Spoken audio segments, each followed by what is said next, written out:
تہجد پڑھا کرو، کوئی ملے نہ ملے رب مل جائے گا۔ تہجد محبت کرنے والوں کے لیے اللہ کی طرف سے ملاقات کا دعوت نامہ ہے۔ تہجد اگر لاڈلی ہے تو اس تک پہنچ جانے والا اللہ کا سب سے لاڈلا بندہ ہے، اور جب لاڈلا فرمائش کرتا ہے تو اسے رد کرنے کی کوئی گنجائش باقی نہیں رہتی۔ میں نے دیکھا ہے، محسوس کیا ہے، تہجد میں اگر آپ اپنے رب سے چاند مانگو تو وہ پورا آسمان دیتا ہے۔ تمہاری تہجد کی دعائیں ہی تمہارے لیے ایسے رستوں کا ذریعہ بنیں گی جو تمہیں قبولیت کے اس مقام تک لے جائے گا جہاں تم دیکھو گے انہیں اپنا مقدر بنتے جن کا ملنا تمہیں ناممکن لگتا تھا۔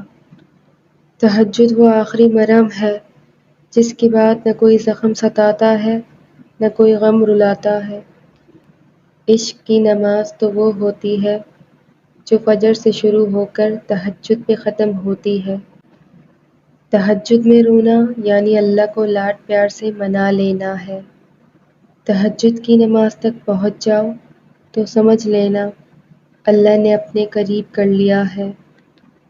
تہجد نام ہے اس سکون کا جس میں میری اللہ سے گفتگو طویل ہوتی ہے۔ ایسا کوئی زخم نہیں جس کی تہجد میں شفا نہیں۔ تم تہجد تک خود نہیں جاتے بلکہ تہجد کو تم تک لایا جاتا ہے۔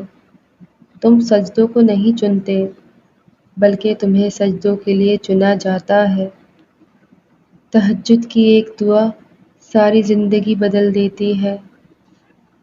تہجد میں چھپا ہے کن کا راز۔ تہجد میں پکارا جائے اور اللہ سے رابطہ نہ ہو، ایسا ہو ہی نہیں سکتا۔ تو پھر تم اسے رات کے اس پہر اٹھ کر دکھ سنایا کرو، یقین کے ساتھ دعا کے لیے ہاتھ اٹھایا کرو۔ الفاظ نہیں ملتے تو بے بہا آنسو بہایا کرو اور اس کو بتایا کرو کہ ابھی بھی منتظر ہو تم اس کے کن کے، ابھی بھی معجزوں کی راہ تکتے ہو۔